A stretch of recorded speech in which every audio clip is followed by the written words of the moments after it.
Good evening, everybody. Thank you so much for joining us tonight. We're going to have a lot of fun together tonight. We have 9 people. Actually, I think it ended up being more. 9 companies on the panel. Normally when I do these panels, there's 4. So you guys basically could get double bang for your buck tonight. And each person, as Paul has mentioned, is an expert in their field. So you guys are in for a really, really awesome evening that is going to be highly educational and obviously very fun. So I'm going to dive right into it. But before I do, everybody should have just got, I just want to announce the door prizes. Everybody should have got a ticket coming in. Don't lose those. We're going to be doing the draw at the very end. So there's actually 2 prizes tonight. The first one is an Oasis Spa package. That sounds good. You actually get your choice of either a facial, a pedicure, a 50-minute therapeutic massage, or a body wrap. Am I allowed to have one of those too? Can I get one? A ticket? Thanks to Pinnacle for donating that. And the other prize we have tonight is hockey tickets from Universal Access. It's actually for the game on Monday. So at first I was like, oh, Monday at 2 p.m. We're all going to be at work. But guess what? Monday's a holiday. It's actually family day. So make sure you don't lose those tickets. We're going to be doing the draw right at the end, and you have to be here to win. All right. So let's dive in today. Let's just dive right into our topic. So first and foremost, just kind of by a show of hands, I just want to see who's in the audience tonight. So who here is currently in a home that they love, that they don't want to leave? Show of hands. Perfect. Love it, love it, love it. And who here is in a home that as much as they love, they kind of want to look at what else is out there? Like, what are the options? Maybe you can move or find something better. Show of hands. All right, so great split. So regardless of when you put up your hand, or even if you didn't put up your hand, everything we talk about is going to be relevant to both of those scenarios. And we will just dive right in. I just want to say that tonight we're going to be referencing a term called lifetime home. So I'm just going to define that term for everybody sitting here now before we dive in, so it makes sense as we're talking about it. So a lifetime home is a home that is either adapted or adaptable to embrace your mobility needs in a lifetime context. So essentially a home that you don't ever need to leave, whether it's the home you're in right now or whether you go move and either build a new home or move into another home. It's a home that you can have forever. All right, so let's talk about lifetime homes then. So first and foremost, why a lifetime home? You know, there's obviously millions of homes out there that you can pick from. Why are we even having this conversation? Won't the healthcare system just take care of us as we age? First of all, we're going to talk to Barb Wheeler. So Barb is our first panelist. Barb is a registered occupational therapist. Barb, can you maybe shed some light into that question? Well, I can try. Okay. So the question was, won't the healthcare system just look after us? Correct. And I don't think we should expect that. I think that we know, our needs are going to change, right? But there's also an awful lot of us. So we have wonderful services as Canadians and as Albertans, but every jurisdiction, honestly, in the world is struggling with this wave, this population that's living longer with more chronic diseases, right? Right. Absolutely. Right. And so it's not just about being able to stay in hospital or being able to go into care center. I don't think any of us really choose those things anyway. The CMHC stats are 90% want to stay in their own home. And so the good news is the healthcare system isn't going to be able to look after us, but we don't really want to be taken care of by the healthcare system either. So I think that's what we're here about tonight. How do we really commit to our own living well, aging well, and that includes making sure the environment you're living in is ready for what you're going to need. Yes, absolutely. And I think, yeah, absolutely. And I think we saw that just by the show of hands tonight about how everybody wants to stay in their home for a lifetime. So, Paul, can you maybe shed some light as to, is there any reason why anybody would ever have to move out of their home due to a mobility issue? And maybe before, Paul, you answer that question, I'll just introduce Paul and give everybody a little bit of background on Paul. So Paul Klassen is the founder of Pinnacle Renovations, a design-build contractor for the last 35 years. He really, truly has a passion for creating lifetime homes, and he is also a sponsor for this event. He is actually the man that actually put together this whole thing. He actually has personally witnessed and experienced the pain of debilitating illnesses with several of his own personal family members. He's now turned that pain into a passion to help people like yourselves in the audience. Paul, would you like to answer that question? Sure, I'm going to stand because I'm the only guy that didn't get a stool. What I say often to that, the answer to that question is any home can be retrofitted. It comes down to the cost, I suppose. So, for example, can a 4-level split, can a 2-story, can a bungalow? Bungalows are kind of no-brainers to a degree, but most of the homes out there, most designs can be retrofitted to some degree or another. And I'll reference 2 companies, so 101 Mobility and Uppercut Elevators, both of which are fully poised and have the product to make any design work. So any home can be retrofitted. Perfect. Thank you. All right. So I'm a designer, and we're also here tonight to dispel myths. So, you think about design, and I think we can all agree, we want our homes to be beautiful. I don't think I've ever met somebody that said, Kathy, please make my house as ugly as possible. Right? So as a home designer, obviously I'm biased, but because we want our homes to look beautiful, how do we balance having to be able to age in place and create a lifetime home, but without having our house feel like a hospital? So I think maybe Vanessa, if you could take this question, and before you do, I'm just gonna do a quick intro on who Vanessa is. So Vanessa is with 101 Mobility. 101 Mobility provides mobility and accessibility products for every room of your home and for every aspect of your life. They actually have a really cool booth over there with some samples. You guys should check it out after. You should talk to the team if you're considering making your home accessible. So they sell everything from elevators and home lifts to all sorts of other accessories to help make your home accessible yet beautiful. They also offer complimentary in-home consultations, just in case you need some help brainstorming of how you can actually make your home more accessible. So again, Vanessa, if you can maybe just share with us, how do you balance aesthetics with making your home accessible? So for myself, I put my hand up when it came time to answer the question of, do you want to stay in your own home? Yes, I want to stay in my own home. As I approach my 60s, it's not that far away, I've begun to think about it, because if I'm going to be doing renovations, I want to make sure that those renovations are going to last me for the next 30 years, because I don't plan on leaving my home until I'm 105. So 101 Mobility, who we are is we offer products from manufacturers from around the world, because we're all about choice. If you want a grab bar that is a nice white, clean grab bar, we have that for you. There's lots of products like that. If you want something that makes your bathroom look like a spa, we often get people saying, I don't want my home looking like a hospital. I don't want it looking institutionalized. Neither do I. So I look for products that I would proudly put into my home. And I can tell you, of all my products over there, they're all pretty much either in my home or the plan is that they're going into my home, because choice is important. And really, I think I went off script. I put in here, our goal is to have options to offer to our clients. Because really, you deserve the freedom to live the life that you want, with the choice of products that you want, with the mobility that you want, and at the price point that you want. Because some of these products, yeah, I can bring you, we have a lovely product from Denmark. Come and ask me about. It's a little costly, but worth it, worth it. We also have other options. It's all about the options, because my picture isn't up there. I had a really ugly picture that was really like medicinal, and then I had, and then I had one that was, no, go back. There you go. I think that was it. Yeah. Oh, well, yeah. Oh, that's good. We'll just stop there. Yeah. I think that's pretty much everything I needed to say. Thank you, Vanessa. But hey, Paul, while you're flipping through those photos, I think we all like to see photos, right? Like, who doesn't love seeing photos of homes, especially?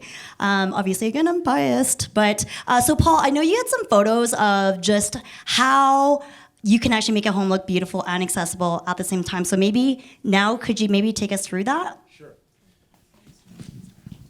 I was flipping through the slides, and I'm a little bit frazzled from our sound check here this evening, so I apologize. But one of the things that I'd like to do is kind of get a little bit of audience engagement here tonight with one question.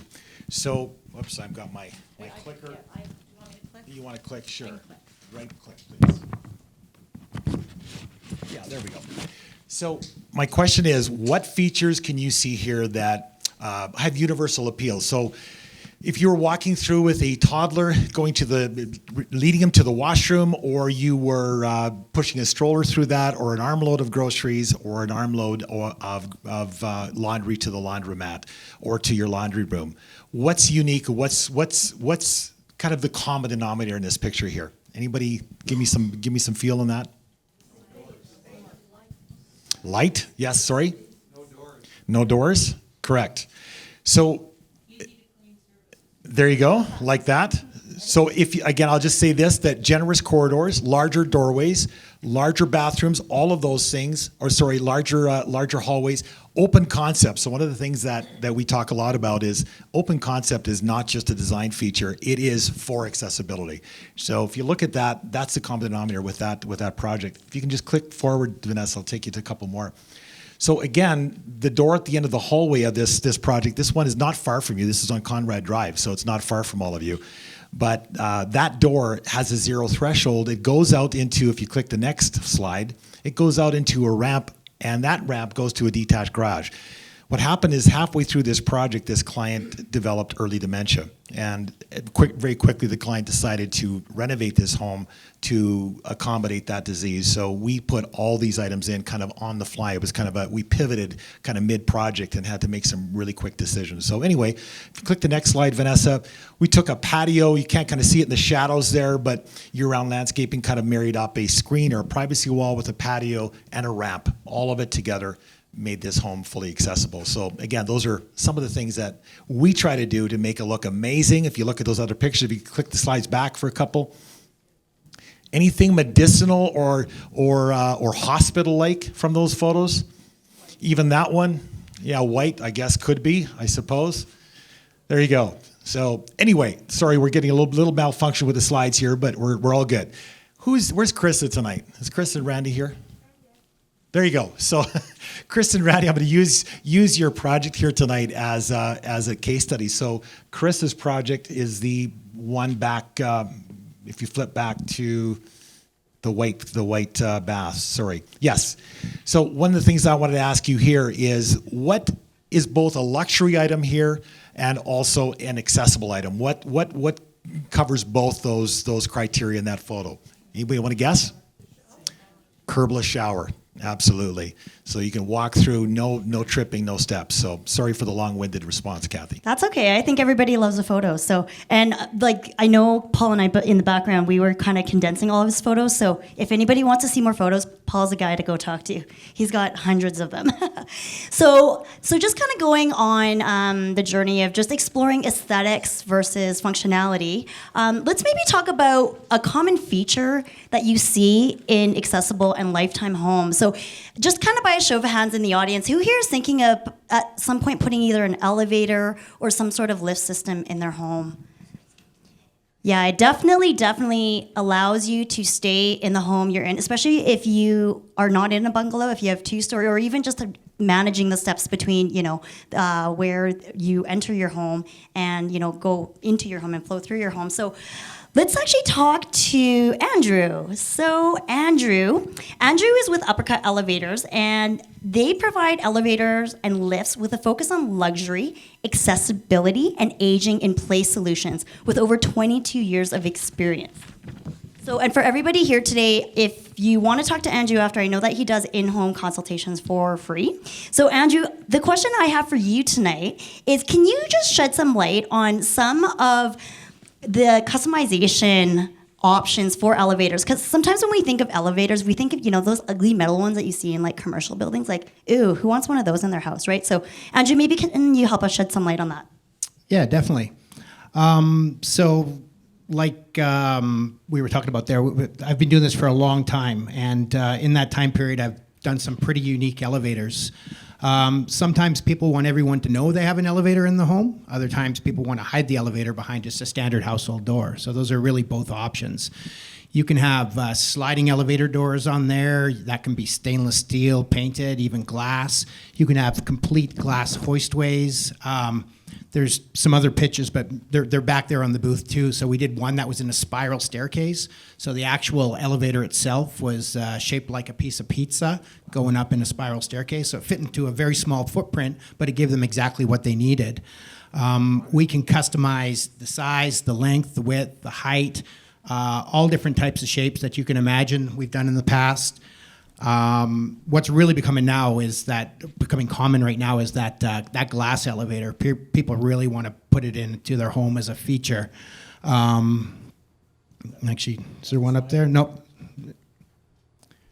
Yeah, so this, yeah, over there, actually, they incorporated a glass door, so it kind of had that steampunk kind of vibe. You saw the elevator and the machinery moving up and down. So, yeah, it really comes down to whether you want to hide the elevator and just have it for, aging in place and accessibility, or if you want it to look like that luxury item and be a feature in your home. Great, thank you. Okay, we're gonna just shift the conversation a little bit because I think anytime we talk about renovations or homes or any sort of real estate, I think we can all agree that the whole conversation of resale value is very important. Even if you think you're gonna stay in your home forever and ever and ever, it's still something we should all be thinking about in the back of our minds. So we actually have Rob here tonight with Coldwell Banker. Where's Rob? Rob, there he is. All right, so Rob, I'm gonna ask this question to you. How does retrofitting and or designing a lifetime home affect the resale value, if at all? Yeah, good question. First of all, there's a lot of people here that want to stay, and as a real estate agent, I was very disappointed to see that. Sorry about leaving now. What a lot of people don't realize is that, of course, we're here tonight for this reason, but there is a lot of people that in this city of Calgary that are looking for accessible houses. And right now, on our real estate board, we can't, as real estate agents, just plug in into our software program and say, okay, I want to see all the accessible houses that are listed for sale. We don't have that feature right now, so we're behind the times. We have to catch up as an industry. But the truth is, you can ask anybody who has been looking for an accessible home. First of all, there's a high level of frustration to find them, and then when they do find them, often there's multiple offers on them, because the demand is so high. And so this has been a bit of a problem as far as locating these homes. But on the flip side, there is value in this. So spending the money and making an accessible home, knowing that if you did have to sell, and you'll call me if you did, you can get your money back out of it in most cases. Now, you still have to be smart about it. I don't want to leave you the impression you can spend, any amount of money and get that money back. But in most cases, if you're smart about it, because there's such a demand, you'll do just fine. Great, thank you. That's really great insight. I think as we're talking about resale value, I'm gonna actually introduce you to a new friend of mine. We actually just met a few weeks ago as we were putting this panel together. Shaun Crump. So Shaun has an amazing story. I'm not going to get into it right now. I'm going to do your intro. And Shaun actually let me know that there's actually a certification you can get for your home after doing certain retrofits to it. So Shaun, if you can maybe talk about that, but before you do, I'm just gonna introduce you to everybody here tonight. So Shaun Crump is the founder and CEO of Universal Access. They specialize in accessibility consulting and certification for both commercial and residential properties, Shaun sits on multiple charitable boards, as well as committees specializing in barrier-free design and human rights. So Shaun, how does your certification, we'll kind of dive in the details of what it is in a second here, but how does your certification ensure that somebody sitting here tonight can maintain the value of their home after undertaking a renovation to make it more accessible? Yeah, so what we do is, as a third-party entity, we've created a certification platform based off of elements that exist in other countries from around the world that are already putting this into practice. So as Rob alluded to, it's hard to find these homes. What makes it easier is having a set of standards that the home can be built to as a starting point for the home to make sure it can accommodate a wide variety of need. And then also allowing that to be identified as you're looking to find a home or looking to sell it. So Realtors can find the homes easier, they can show them to their clients easier. But as a person that's gone through the expense of having the home done, you can make sure that that home's been able to be found and identified as it's been done the right way. You didn't have your Uncle Bob come in and slap on some handrails into the drywall, and the next time somebody leans on it, there goes a hip. We make sure that the things are done right. We don't have any being paid out, or there's no kind of backdoor handshake for the certification. It meets criteria. It assures the asset value of your home, and it also makes sure that it keeps people honest when they're doing the renovations in your home to make sure that they're going to last and meet the needs that you might have. That's really cool. And don't worry, everyone. We're going to get more into. I have another question for you, Shaun, later, just with regards to what exactly that is, and just diving a little bit more into detail on that. So, Rob, just another question I have for you is, let's just say, there's a few people in the audience tonight that raised their hands when I asked whether or not you might be maybe looking at moving out of your existing home. You also mentioned that homes that are accessible are hard to find. So let's just say if someone in the audience tonight was looking for a new home that was accessible, do you have any advice for homeowners in that situation? Yeah, well, it is going to have some challenges because, like I said earlier, we don't have, on our MLS system, we don't have a field at this moment for accessible homes. So what we have to do as real estate agents is we have to try to obviously narrow down the locations that you want to be in, and then we're going to be trying to target some of these homes that look like they have accessible living, and I have to reach out to the listing agent and the homeowner and try to narrow down some of those homes that might work. But again, because we don't have the luxury of the certification yet, which is why Shaun's doing such a good job of trying to change that, there's going to be probably some modifications that will probably have to take place. There's very, very few homes in this city that would meet all of the certification necessary that Shaun is talking about. So as real estate agents, again, we just have to try to narrow down as best we can to those homes that might work. There might be a few modifications that have to take place for it to work and retrofit it the way you need to, and Paul often will have to come in situations like that. So it'll have some challenges, but we manage to fight through it, and we usually get to the finish line. But at times it can take a little while too. We have to be able to have a little patience to make it happen. Thank you. So that's really interesting. So it kind of sounds like, regardless of if it's your existing home or even if you move into a new home or maybe even build a new home from scratch, adding things to the home or retrofitting it to be accessible is just the reality in terms of making a lifetime home.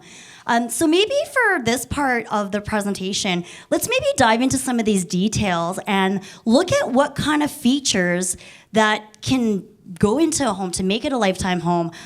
There are literally so many options out there, hundreds of options of what you can actually do to a home. So we're just going to spend some time talking about what the best options are and what they are in general. So let's actually start with Dodi. Let's start with you. Where's Dodi? There you are.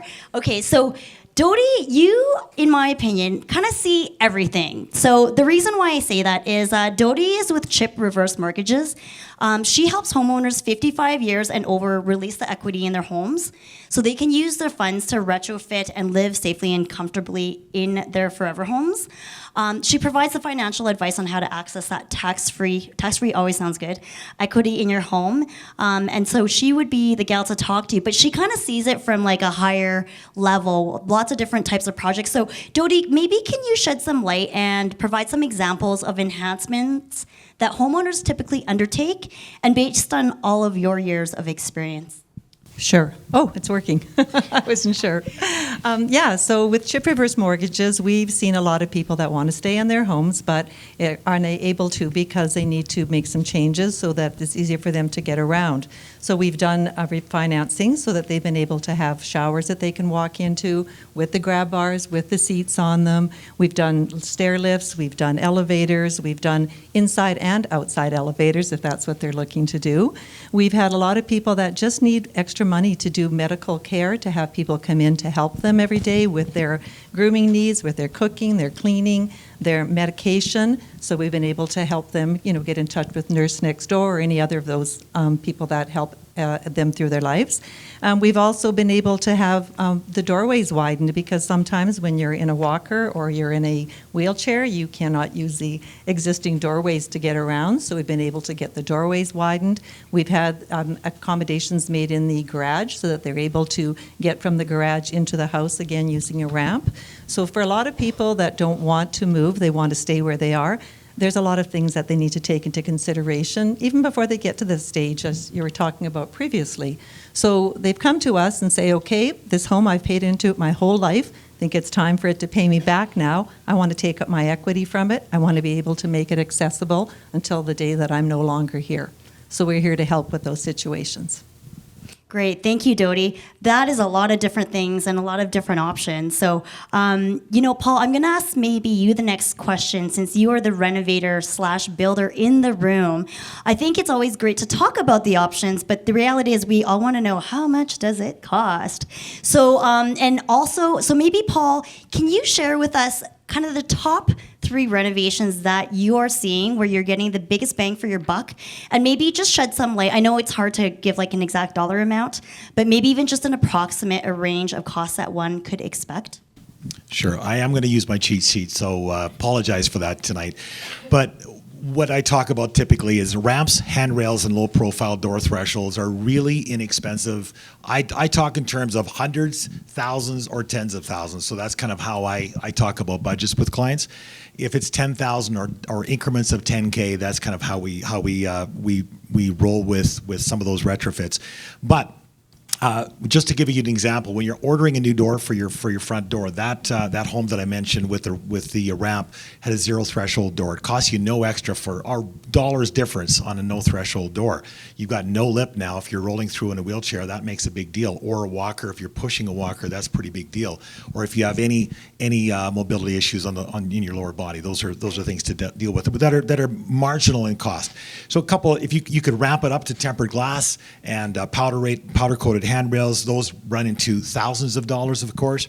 But again, they don't look institutional. They look amazing. Nobody knows that they're actually a handrail for you. They're functional, but they're not institutional. So again, there's some ideas there for you.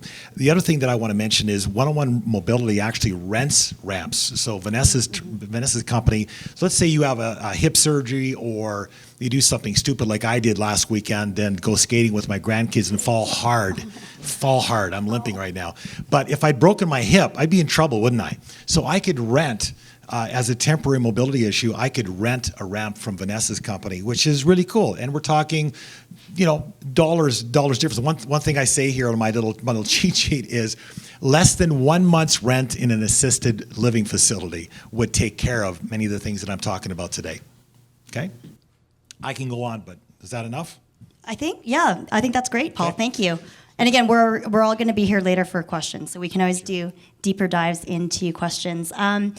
Let's actually go back to Andrew. So Andrew, I know for everybody sitting here tonight, let's say if you had an existing home, again, that you love, that you don't want to move away from, or even if you buy a new home, very rarely, unless you're building like a brand new home, do you see elevators or lifts in homes. So how hard is it, or easy, is it to retrofit an existing home with either an elevator or a lift?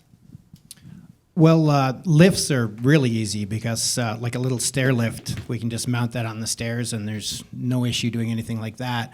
We do have some no hoistway lifts. So in essence, you're just cutting a hole in the floor and you don't have to build a hoistway around it.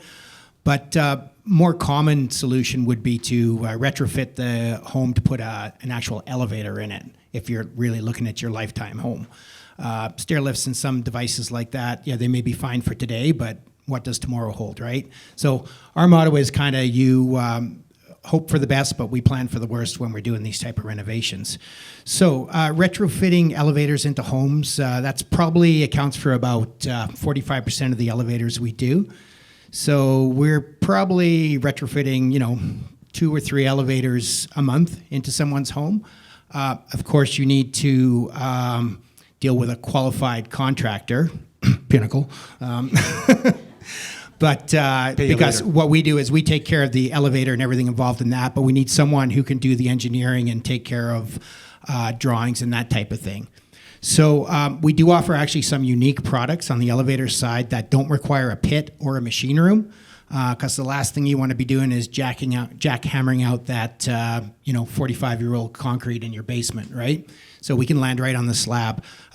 Lots of elevators will need a pit, anywhere from 6 to 16 inches, depending on the type of door that you put on it. We can obviously customize them, so any size. We've got some devices that fit in like a footprint as small as 3 feet by 3 feet. Now keep in mind that's not going to accommodate a wheelchair. So if you tried to buy one of those from me, I would have that conversation. Let's hope for the best but plan for the worst, but they do exist. Sometimes we actually get the general contractor or renovator to build a hoistway on the outside of the house. So rather than giving up that 25 feet or so of mutually unused space on every floor, we'll just build it in the backyard. So we've done some really nice elevators like that. And then, like I said, if a conventional elevator, you can't make it work in your home, either because of you don't want to give up the space and you're up against another property line or something like that, or the cost becomes too prohibitive, then options such as stair lifts, porch lifts, vertical platform lifts, or incline platform lifts, we deal with them too. That's great. So it sounds like two things. I mean, number one, there's tons of different options out there to retrofit an existing home. And the second thing is, oh my goodness, 2 to 3 a month. Oh yeah, Wow, very common. That's very actually, common. yeah, that's interesting. I did not know that. When I started in the industry, it was all about luxury. Now it's all about aging in place. So, I'd go to home builders and they would look at me like I had 3 heads when I said, hey, we should put an elevator in this place, because, the value of a house was down here and the value of an elevator was way up here. Now it's kind of flip-flopped on us, right? So it's reasonable to do.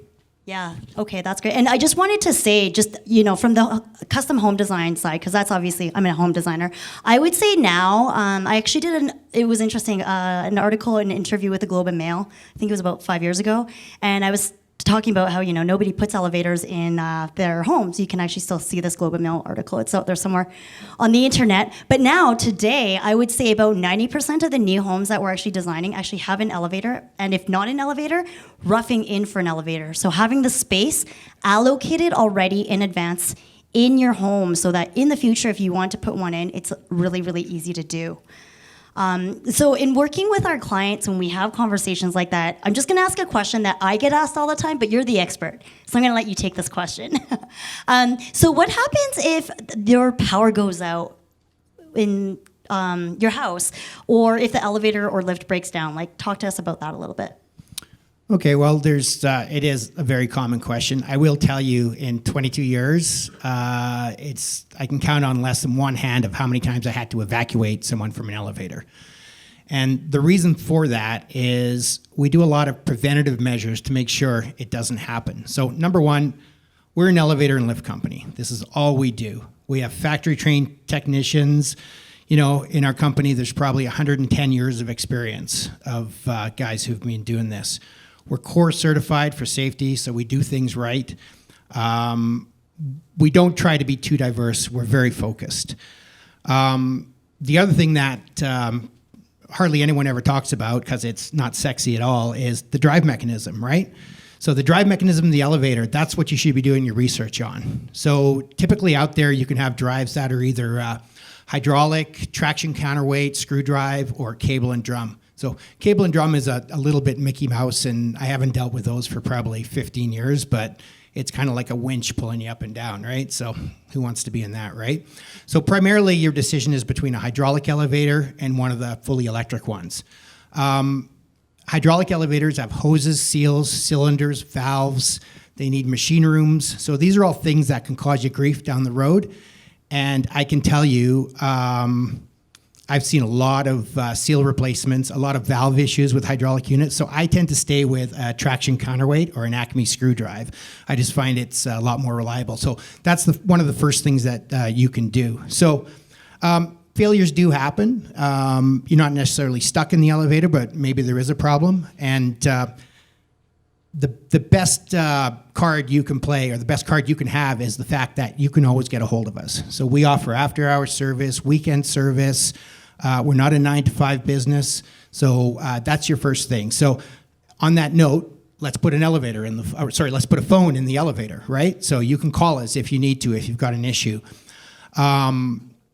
Another nice thing is our elevators are manufactured right here in Alberta, right? So if I need parts, if I need technical support, I'm in the same time zone. I don't have to phone down east or phone the States or who knows where else in the world, right? So that's a really big cornerstone of our business. Like, we buy local, we try to we try to keep our money in Alberta, right? So, no need to send it anywhere else. I brought a little flag, so I'm going to wave it right now. Go Alberta, right? You have props. So, yeah. And then there's other things that we can actually put into the elevator to help you out. We've got battery backup. We can either have it so it automatically homes to a level if the power goes out, or we can have full function. So it'll do like 40 full cycles if you have no power. With our devices, because they're not hydraulic, you can manually raise and lower to get out. And then we also go through an evacuation process with our clients so they can bypass an interlock to get out of there. So that's kind of in a nutshell, but it really comes down to doing your homework and getting that proper elevator to start with, and a company that's going to support the service for it. That's great. Thank you. That definitely brings, I think, a lot of people a lot of peace of mind, and love the flag, too. That was a good touch. Great touch. Okay, so we're just going to shift the conversation to the next item that everybody here tonight should consider putting into their homes to make it a lifetime home. I think this next item, sometimes we forget about it because you don't see it, but it's actually quite powerful if used properly. So right now we are going to talk about technology, and I'm going to introduce you to Mike. Mike is with Digital Lifestyles. So Digital Lifestyles is a company that develops and integrates award-winning technology that allows anyone with reduced abilities or disabilities to fully control their environments without help or assistance. He can help anyone challenged by the everyday functions of operating and maintaining their living environments. He can wirelessly equip a home with automated living assistance at the touch of a button or even through voice command. So, Mike, can you maybe shed some light on how exactly can technology help someone here tonight get their lifetime home? Can I have an hour? An hour. Well, you get 90 seconds. They told me I got 90 seconds. We're the easy, convenient icing on the cake. We're also an essential service in that, I'll refer to my notes here. Your lights, your blinds, doors, locks, temperature, safety, water leaks, smoke detectors, carbon monoxide detectors. I'll give you an example. We've talked tonight about installing ramps and barrier-free entry. What happens if a door is an issue? How do you get in the door if you can't open it, or if you can't, or if you're challenged to open any of the doors in your house? We can automate that. We can turn that into a voice command or just at the touch of a button. We can do that with the rest of the functions of your house. As you as we live in that house longer and longer, it may just be an issue that it's inconvenient. We can deal with that.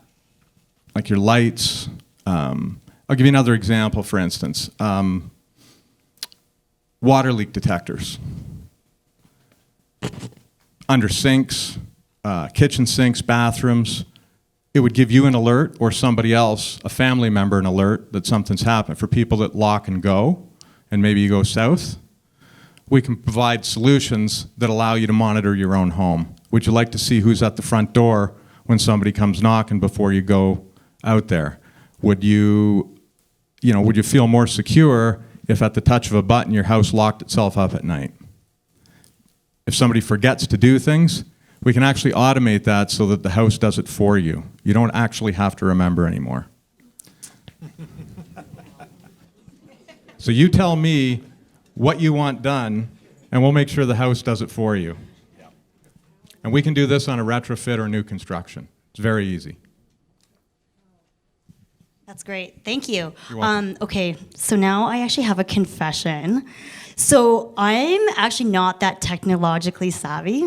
And sometimes, when I myself, I'm using technology, it's just like so many buttons and how do you make it work? And I'm like, and then my husband has to come and help me. Is anyone here the same? Does anybody else want to confess with me here? All right, so obviously that can be a challenge. So Mike, talk to us about that. So for people like me, who sometimes find technology a little bit challenging to use, how does your technology address that? Has anybody been to Staples and saw an easy button? Yep. There's one over on that table. That's how we address that. We turn things into simple button presses that are labeled the way that you want them. So, in the simplest form, we take your everyday functions and we turn those into literally a simple button press. That's how it works. The largest companies in the world are developing this technology, as we all know that. The Googles, Apples, Amazon. This is the way they're putting literally billions of dollars into developing these technologies. And they're here now, they're just not widespread. But they're available. We have hundreds of these systems out there. You can experience some of the interfaces that we create or some of the devices over at our table after. And judge for yourself. Yeah, and I've actually seen, this is just one very small example, but as an example, I've seen, when you leave your home, you literally push one button and the button says lights off and like or it says something like all lights off. So when you push the button, all your lights go off and you're not trying to go around and turn off all the lights in your home. So just one example, yeah, right? Your lights go off, your doors lock, Yeah. your cool. alarm's on.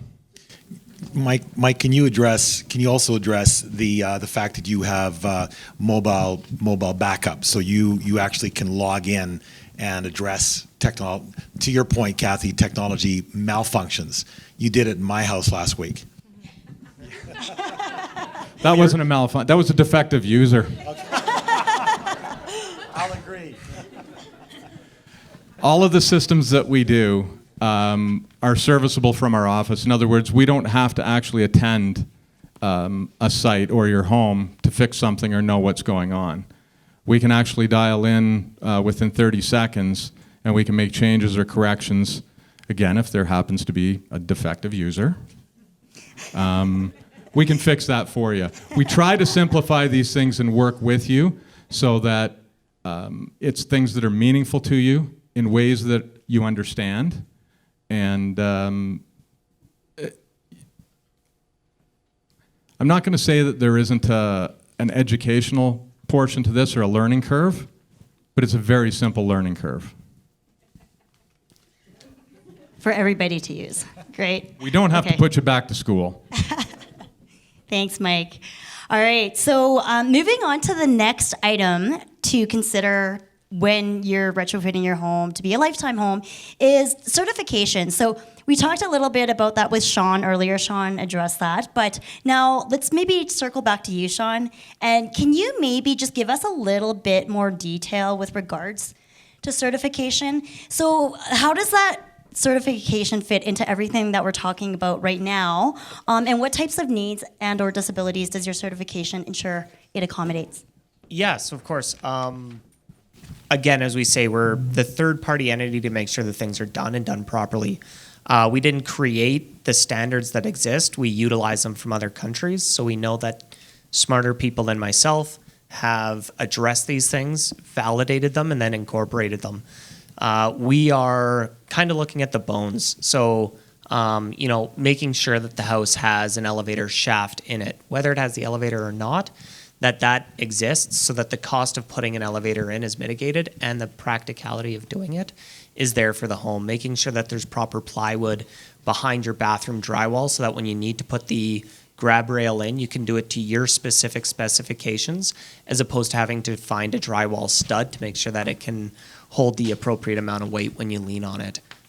We like to make sure that we look at a variety of disability types: visual, auditory, mobility, developmental for children, degenerative as you get older, incorporating technologies. So we have a tiered certification. So we have something from a visitability where, for instance, my family, they don't need something that I can go live in, but they want something in their home that I can visit for a couple hours for Christmas dinner, Thanksgiving, any of those kind of things. They need something that's visitable. They need something that I can spend a handful of hours, a main floor washroom, access into the main door, back door, whatever they want, but not something that I would go and independently live in. We then jump up to a bronze, silver, and gold.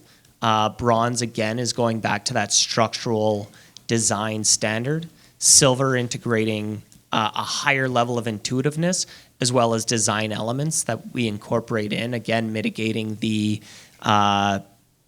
design of the home, making sure it doesn't feel like a hospital, but really is that high impact, high wow of how things are laid out, how they're positioned, and the materials that are used. And then obviously when we jump to gold, it's really looking at the technology. What can your house do for you? What can it do in emergency situations? Can it alert, home care assist, and make sure that a proper home care person comes should you fall, or should it detect that you haven't moved for a while? Will it alert proper family members that something has occurred? Are you able to quickly, address an issue if a fire starts or if anything happens? And are you being alerted? Are the people that care about you being alerted? That's kind of where that gold standard is, and incorporating the new technologies as they come about to constantly adapt and evolve as those things evolve as well. So again, we want to make sure that the house that you live in still is your home, not turned into a nursing home that you then live in to eliminate the need of moving into a nursing home. As well as obviously that resellability, making sure that it pertains to a large audience, so you're not decreasing the appeal or decreasing the people you can sell your home to. We want to make sure that you're increasing the interest. Somebody without a disability could still buy the home and not even know that there's those pieces and elements in the home until they fall and break their leg and then realize all of the things their house can do to help alleviate that stress. That's so fascinating. That was 90 seconds, right? Oh yeah, close enough. And actually, it was really interesting. We were actually just chatting before this session started today, and I just wanted to dispel a myth that I think a lot of homeowners don't know. So obviously, like I was saying before, I'm a designer, so we work with the building code. So a lot of people and the general public out there think, oh, well, building code for an accessible building surely would make my home or environment accessible.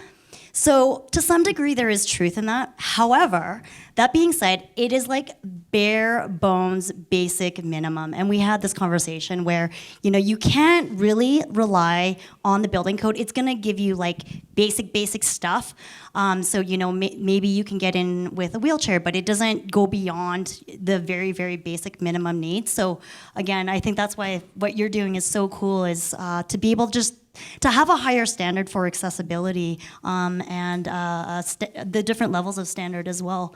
It's really, really fascinating. So, okay, so we're gonna shift now. We've talked a lot about the physical environment of a lifetime home.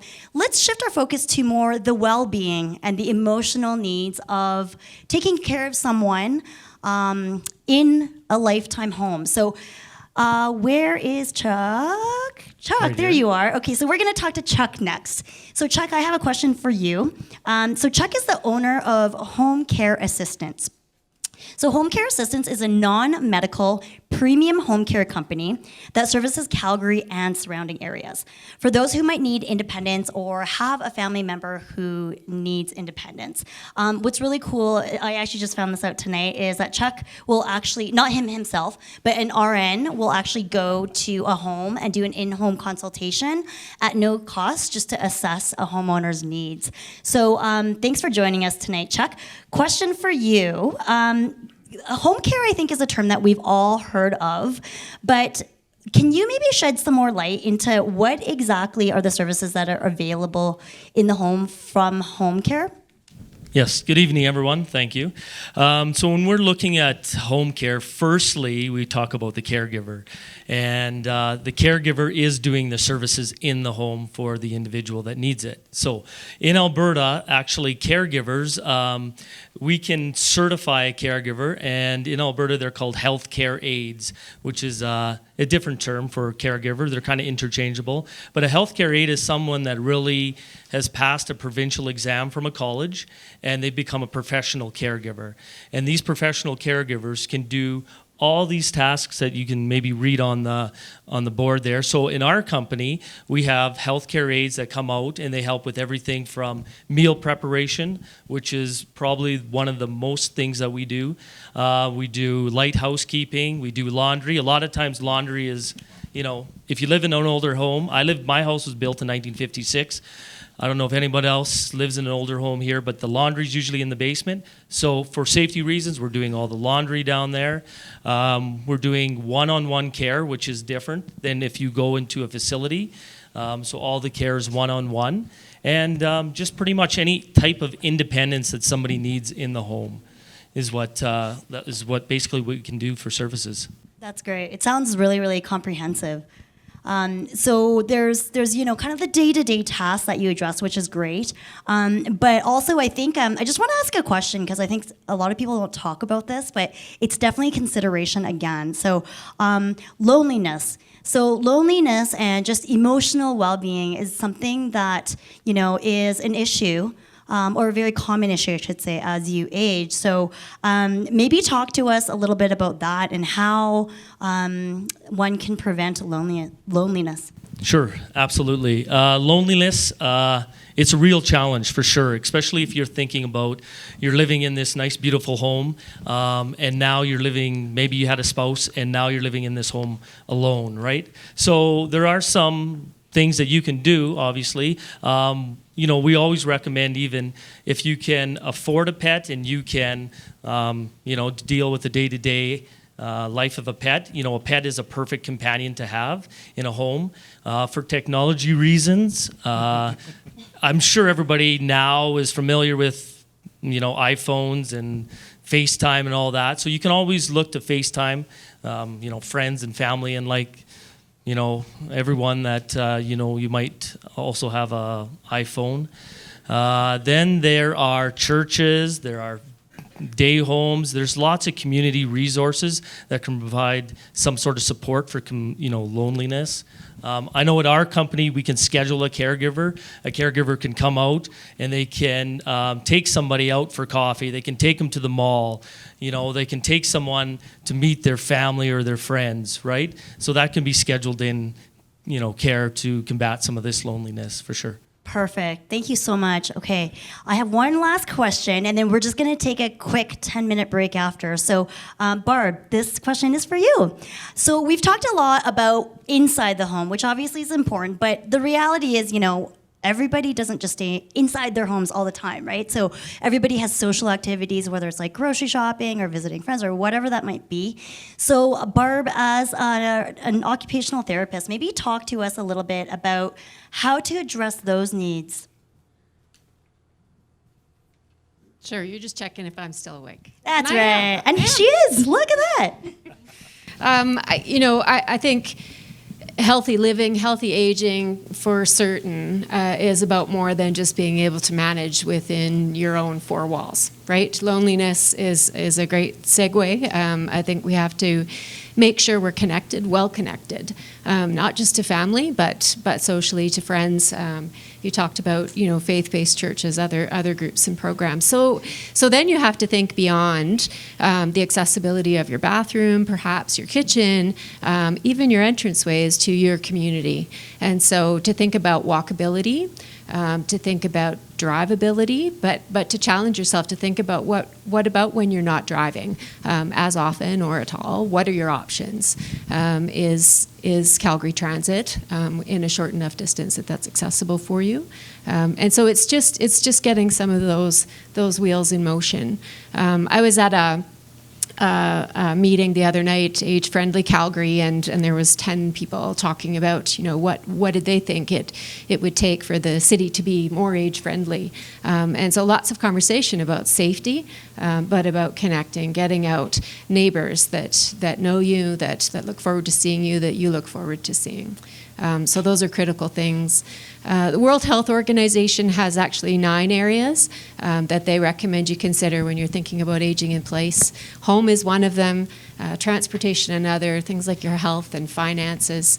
And so I have at my table the reference for you. There's a great little checklist just to see that you're thinking about all 9 of those areas and maybe starting to take steps in that direction. Great, lots to consider. Thank you, Barb. So I'm going to ask Tanya about financing here, but before I do, I'm just going to introduce Tanya. So Tanya is an independent mortgage specialist and has access to over 50 different lenders.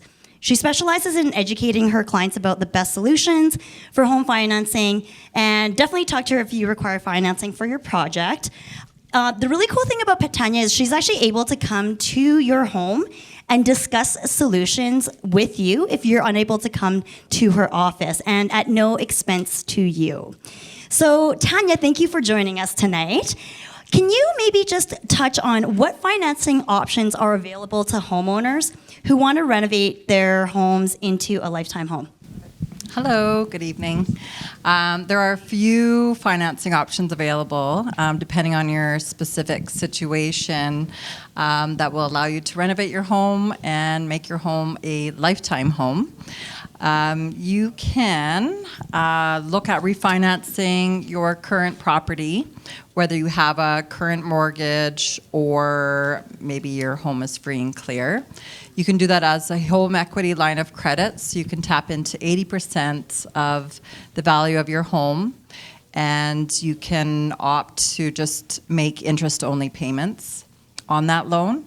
And another option would be a reverse mortgage, which Dodie kind of touched on a bit. So if you're 55 and older, you can access up to 55% of the value of your home, and you do not have to make a payment as long as you're living in the home. So Home Equity Bank would be a lender that I would use to arrange that for you. Great, thank you. That's a really, really important topic. And obviously everybody's situation is different, so they can just come talk to you if anybody has specific questions.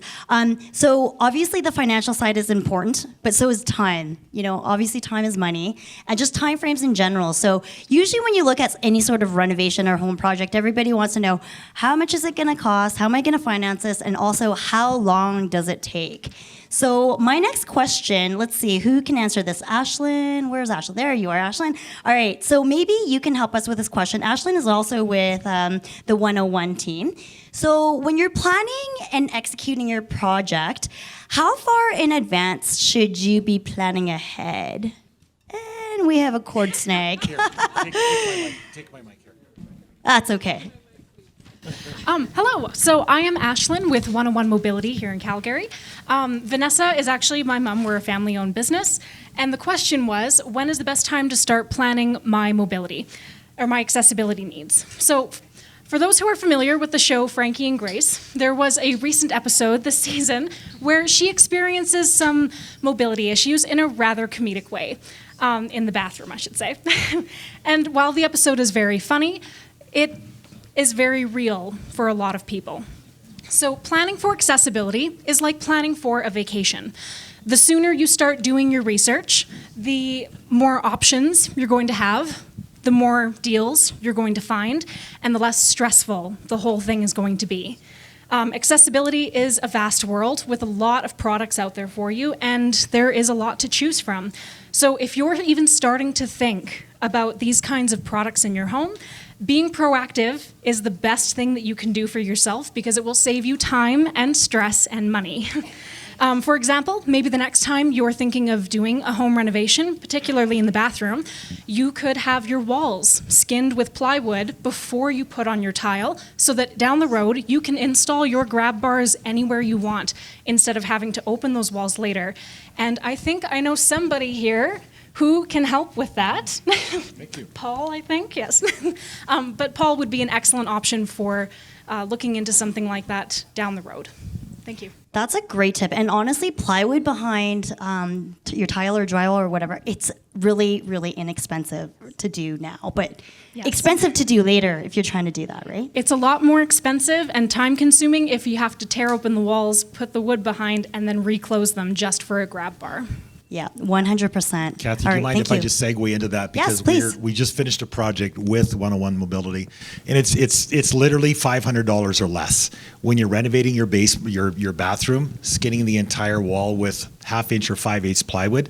Barb would attest to this as an OT, an occupational therapist, that as a progressive illness might occur or something of that nature, the grab bars have to be installed at different heights. So with your wall completely clad in plywood, there's no limitation. So I say, hey, it's grab bars, but it's also artwork. You can put your artwork anywhere you want now, any height you want. You don't have to ever look for a stud. You don't need those stupid 3M peel-off tabs that fall off the wall. I just had one of my pictures fall off the wall last week. So Should have had plywood. plywood, exactly. So hundreds of dollars, a few $100, and it's done. If you're renovating your bathroom, we do it all the time now. It's kind of our modus operandi.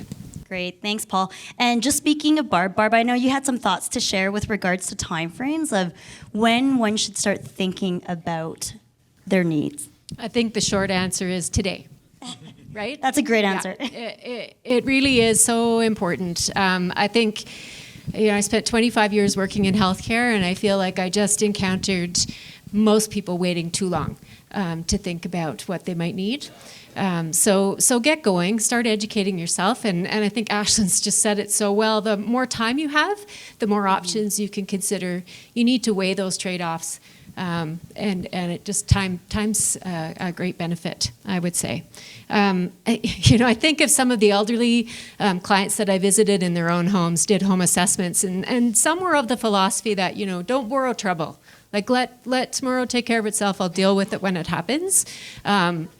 But just too often you see families in crisis and really worried and needing to make rash decisions. So I would say today is a really good day. And Ashlyn said it well too. The opportunity to just make life easier today, replacing shelves with drawers underneath your countertops, higher height toilet. Those are simple things that I enjoy now, right? Yeah. So I just think they make living easier. Shaun mentioned visitability. Anyone with a mobility challenge, if you've made some of those changes, it's easier for them. And if you're unfortunate enough to have, let's say, a surgery, maybe a joint replacement, an injury, a pickleball injury, let's say, recovery is just that much easier when you've made some of these changes. So don't put it off. Please don't put it off. Yeah, and you brought up a good point. You said something about education.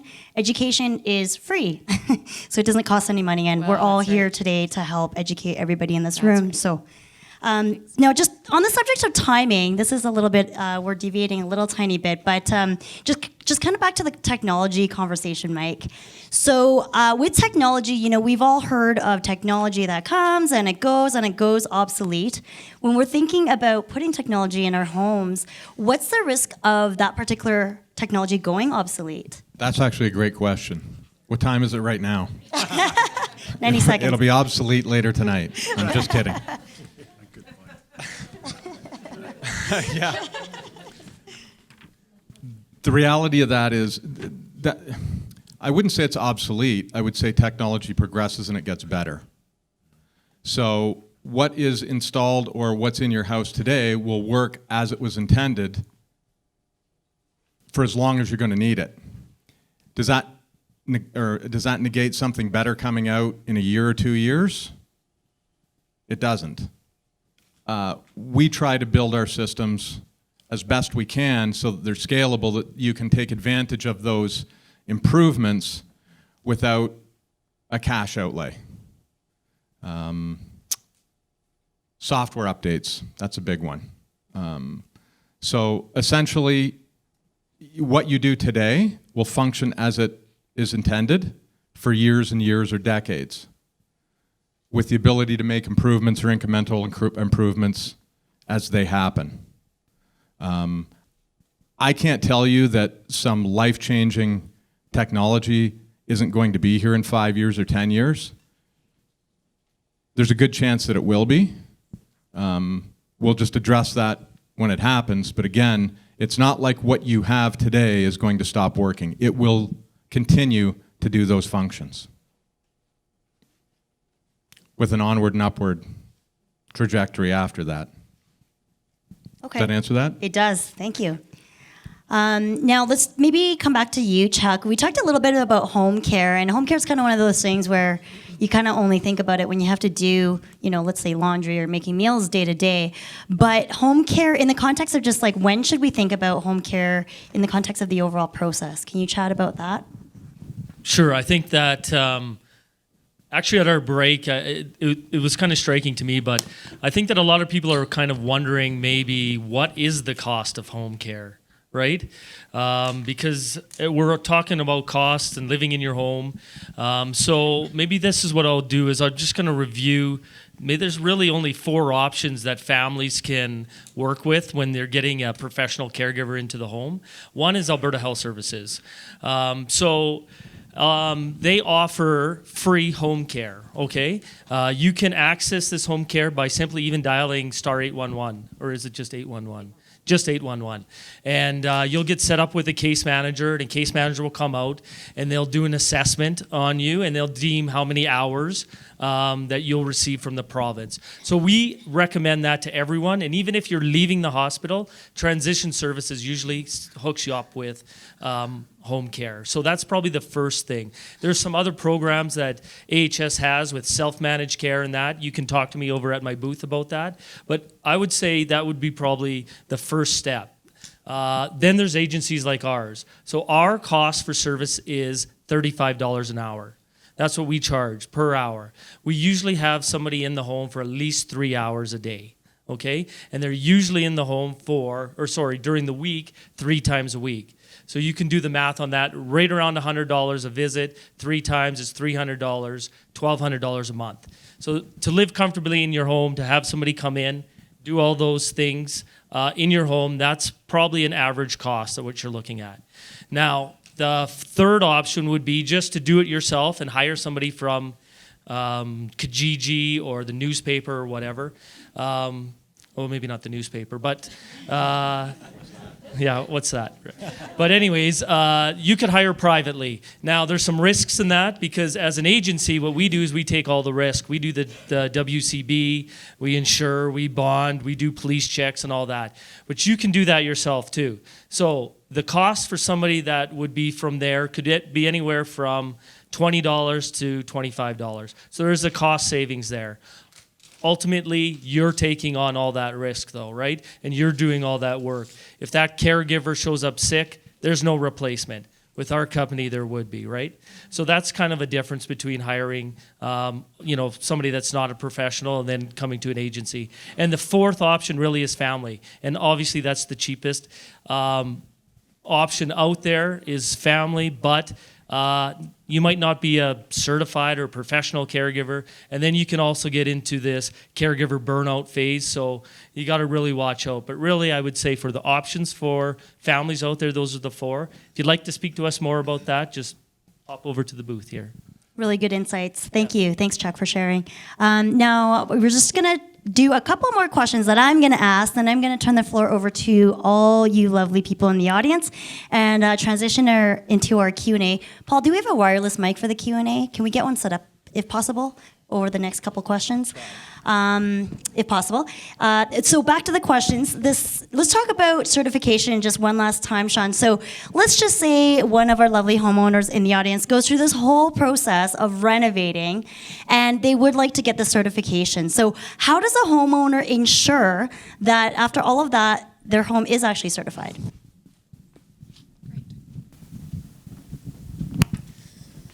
So what we can do is on the onset of construction, we can review designs to ensure that the standard is met and then inform you what standard that would be, as well as give you criteria to go to the next level, what it would take, and then the renovator or designer would be able to give you a price quote on what the next iteration would be. What we can also do is do an assessment of the home itself, and give you an idea of what it would take to get to a certified level.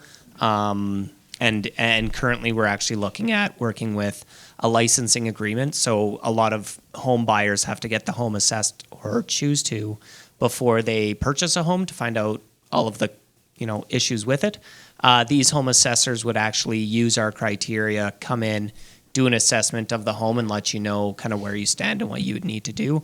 You could then take that, work with your occupational health therapist on stuff that would meet your specific need as opposed to the general stance of the home, and then take it all to a renovator or an architect designer, and have the plans built out of that criteria itself.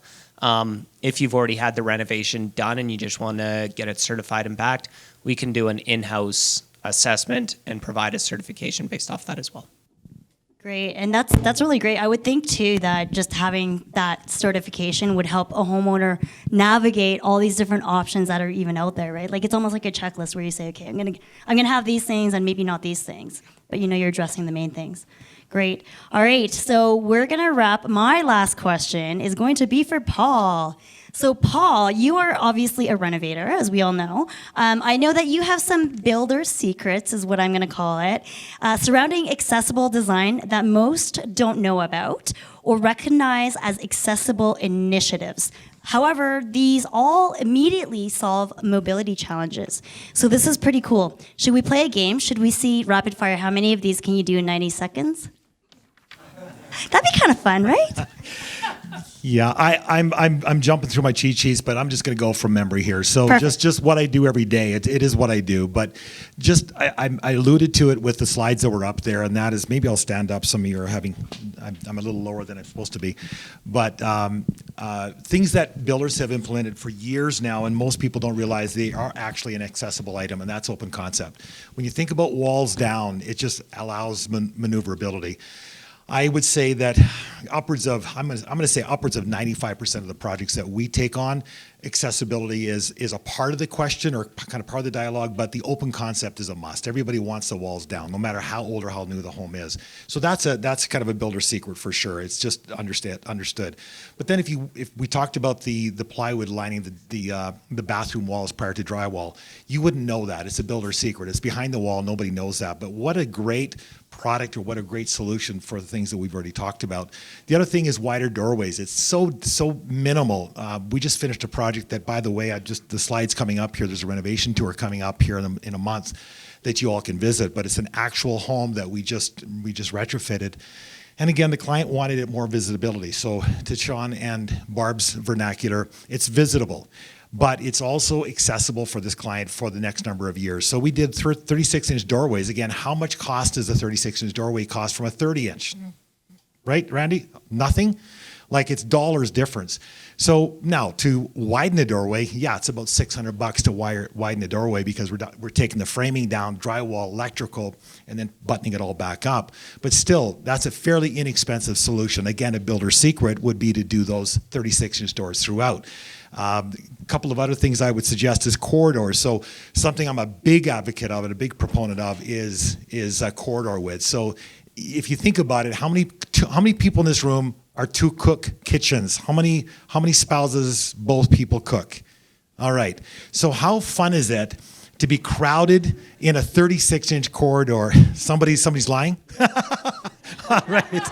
There you go. Excellent response. But when you think about it, 36 inches is the code, to your comment earlier about the Alberta Building Code, easy for me to say. But 36 inches hardly allows two people to work simultaneously. So I always advocate a 42 to 45-inch corridor in a kitchen.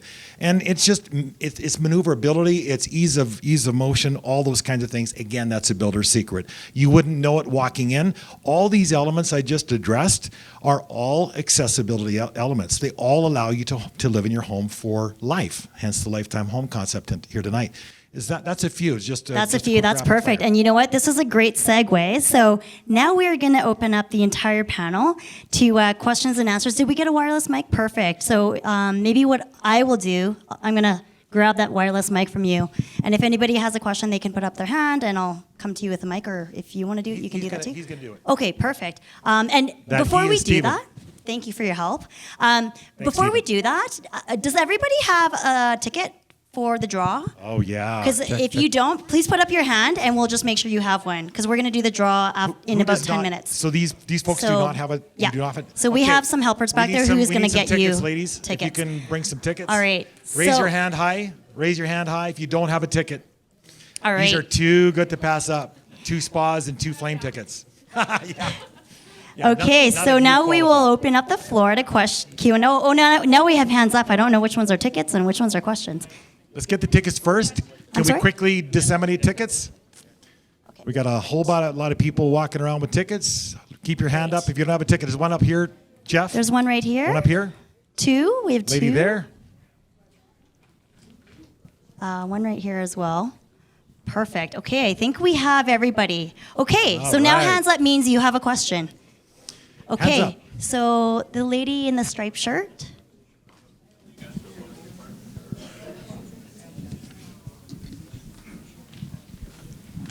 Thank you. For your home care, you were saying that's about $1,000 a month. Is that tax deductible through income tax? That is a great question. I'm not an accountant, but many clients ask for the full detail of all the invoices to supply to their accountant. So I can't give you a direct answer, but I know if there's an accountant in the room, maybe they know. But I do know that a lot of individuals ask for the totals that they spend yearly in that area.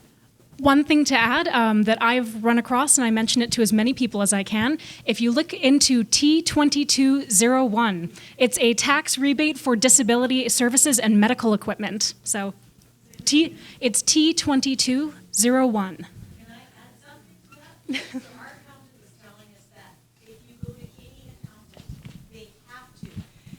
they have to, doesn't matter if it takes them 15 hours, they can only charge you up to $100. That's it.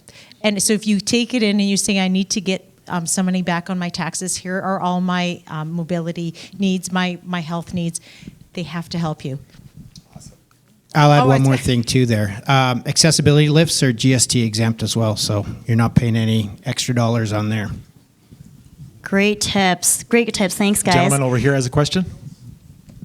Well, number one, thank you all for this. It was excellent. Excellent. I just wondered, sort of along the tax line as well, whether there's any tax credits for renovations and that kind of thing. Lots of tax credits regarding green and lots of different initiatives that way. This seems like a common sense type of thing. Renovations to take care of needs of the elderly kind of seems to make a whole bunch of sense. Any of you have any insight into that? I'll give you an answer, but there's many more that can. But yeah, great question. Are there tax incentives for? And there used to be. So back in the former government, we had some great tax incentives for renovations. Right now, there are. I'm gonna post a slide up here. So if you just think about the event title tonight, My Lifetime Home. MyLifetimeHome.ca just got launched yesterday. That's our new service offering. It's got an entire resource page there for these very questions. So in the FAQs, if you just, I'll bring up the website here in a second, but MyLifetimeHome.ca will show you those resources. There's a fair amount of links. The problem is, I will tell you, that your income has to be like 0 to qualify. It's a really sad thing because you're right. It should be a no-brainer. This should be something the very thing that we're talking about tonight about helping people make their house their lifetime home is for a reason. Our beds, our hospital beds, are maxed. I've got friends of mine being pushed into the hallway at 85 years old, sitting in a hallway in a bed. It's atrocious. It's an absolute travesty. So what we're trying to do is bring that pressure off of VHS and help people stay in their homes, hence not having these issues to begin with. So anyway, it's a long journey, right, Barb? I'm going to add to that.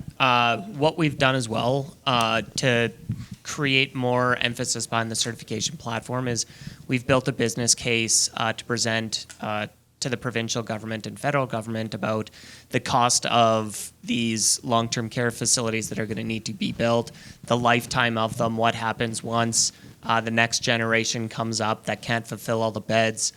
So doing kind of a cost analysis behind the upfront as well compared to having individuals live in their communities, live in their homes for a longer amount of time.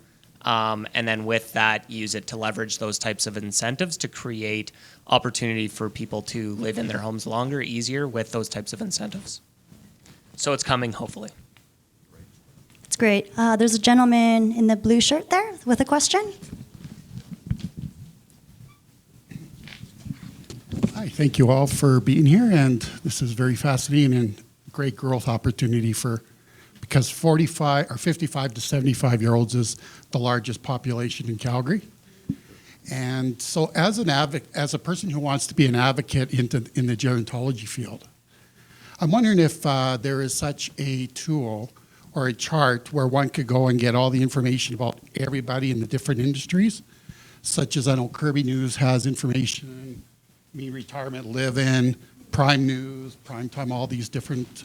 Is there like an 811 or a place where one could go to call and be directed online or even as Speak louder, we've got a battery failure there. Okay, thank you. And I'm just looking for an online tool or a type of a Kirby News or somewhere where one could get a lot of information on who's all in the industry. Yeah, like almost like a one-stop shop. Yeah, like a one-stop. Yeah. an Does 811 anybody have service any or somewhere. insight? Would CARP be one of those? Oh, CARP, yeah, maybe. Okay, so you got part of CARP, but so CARP is, I mean, like Kirby and CARP, I would suspect that they have similar resources. I mean, I don't mean that disrespectfully in any way, but if you go on those sites, there's a fair amount of information there. Now, that said, what we're trying to do with our website, and it's a long, onerous process, but we're trying to create that resource site. It will take us a while, but we're starting. Right now, I'm not aware of it. There's one on, if you go on that website, under FAQs, under finance, I believe it is, if you scroll down to the finance, there's one slot there that talks about all the resources available. It's quite an intense link. So if you want to talk to me later, you can. And I think even the seniors directory in the grocery stores. Yeah. And there's a lot of information in those as well. So 211 is a great source of information here in the city, but it's not so much about all of 211, these, yes. Yeah, these businesses in front of you today, right? It's more about city-based services. But Canadian Home Builders Association, the Home Modification Council, where's the work on a national portal? Yes. Web portal. So thank you for that, Barb. So the Home Modification Council of Canada is now a national drive. I'm part of that board, and we are moving west. It started in the east, and we are moving west, but that will be launched somewhere in the next quarter, Shaun, I would suspect. So that certified aging in place specialist, that CAPS program is coming to Calgary. So there'll be renovators trained. So the Renomark renovators, which we're part of, will be the first to be trained. So that's coming west. Perfect. Okay, we're just going to take one more question, and then we're going to do the door prize draw. And don't worry, we have this room until what time, Paul? 9:30? As long as we want. As long as we want. So we can be here till midnight. Some of these guys work 24/7 anyway, as you saw tonight. So we'll take one more question. Thank you very much. Also like to thank the moderator. That's you've done a great job keeping this going. I wanted to ask the question about the mortgaging and the piece about taking the money out of your house. How does one, I mean, a lot of people are interested in doing these renovations and making these adjustments. Who does one go to talk to say, should I try and scrape together my money, or should I take the money out of my house, or should I get a mortgage broker or take another mortgage on my house? How do people who are naive about that put those two things together? Very good question. I'll just answer that just in a bit here, just in tandem with I'm going to ask you two to answer this, but it comes down to trust, is what I'm going to say, and that's quite a loaded statement I just made. You really have to trust the people that you're going to for information. I would say Home Equity Bank is an example. Doty's a rep for Home Equity Bank. They're a massive company across Canada. There's a ton of myths that I would love Doty to have the entire evening for you guys, just to dispel the myths on reverse mortgages. They are so bizarre. It's more of an American problem. It's not a Canadian problem. Our banks are highly regulated here in Canada. Canada. So I'd really encourage you to start. I mean, you have to trust all of us, right? So you have to interview us to see if you trust us. So what I would suggest is start with an interview with Dodie, but I'd like you to answer just real quick, Dodie. Thank you very much. Everybody's situation is different too, right? Some people do have equity in their home. Some people are still paying mortgages. Some people are supporting their children. Everybody has something different going on in their lives. But if you're looking at options, I think it's good to talk to a few different people. Maybe you have a financial planner you're working with. They might be able to give you some insights. But like Paul was saying, to interview the people that are really would be able to help you. So Tanya is the mortgage broker. She works closely with me, but she has other options than just the reverse mortgage. But you need to know exactly what each one of them has and which is suited for you. Because with us, you never have to make a payment. Some people are unable to make a payment every month and don't want to. Sometimes they want to pay interest only so that the interest doesn't accumulate over the life of the mortgage. Then they can look at, paying either interest on the reverse mortgage or they can take a home equity line of credit. So we're more than happy to help you with any questions that you have. Our information is there. There's a lot online, but it's always good to talk to somebody because you can't talk to a computer and get an answer back all the time. But that's what we do for a living. We're here to educate and help everybody to make the choice that's right for them. Great. Thank you. Did you have something to say to that part? Okay, great. We'll wrap up with that. I just want to give you 2 quick slides here tonight, folks. So the renovation tour I mentioned is March 21st. It's in Brentwood, so I know a lot of you guys are nearby. Come and join us for the 21st. It's on our website. And last but not least, this launch on mylifetimehome.ca is tonight. This is the first time this website has gone live. I'd encourage you to go on it. It's a landing page on our current website. It's one of our umbrella companies. I just encourage you to go. There's an enormous amount of resources there. A lot of the questions that were asked tonight are on that site. So please do go visit that. You'll see a lot of our vendors that were here tonight. The vendors and partners were on that. Want to thank the panelists. Want to thank Kathy and thank all of you. Have a great night.